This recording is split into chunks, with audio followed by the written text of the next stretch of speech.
So this is day 2 of my 90 days target of speaking every day of for 2 minutes. So in last video I was speaking on areal differentiation. I spoke how what is the meaning of areal differentiation and how it has been in the discipline of geography from its inception.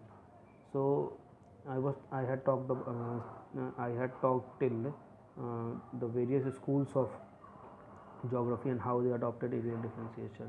Now in 1950s there was a change in, or say a quantum shift in the discipline of geography in relation to the study matter and the methods of studying geographical inquiry and all that.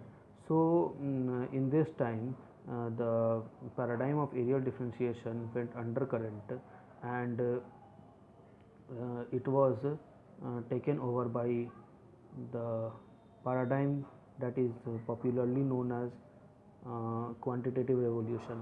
And in quantitative revolution the methodology was purely based on deductionist approach with consideration of systematic nature of geography. That is, in the quantitative revolution world phenomena were studied.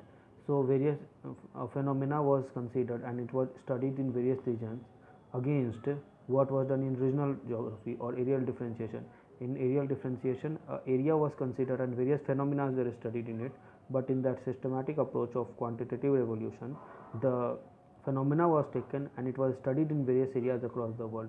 So in this way the quantitative revolution was able to make laws in geography that could be used to predict results for a given set of parameters. For example, physical geography had laws such as Trivarta's law, Köppen's laws on climatic classification, and we have Thorndike's works on climatic classification.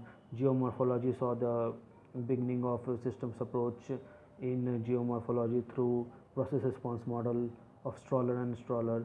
Similarly, works of Wolpert in hydraulic geography and channel morphology.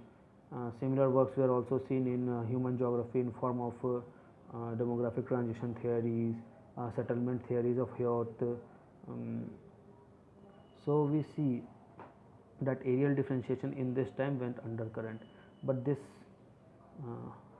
was not the only time when areal differentiation has been overruled. There has been a viewpoint ever since inception of geography where areal differentiation has been in a constant state of negation by other geographers, and this process in geography, or this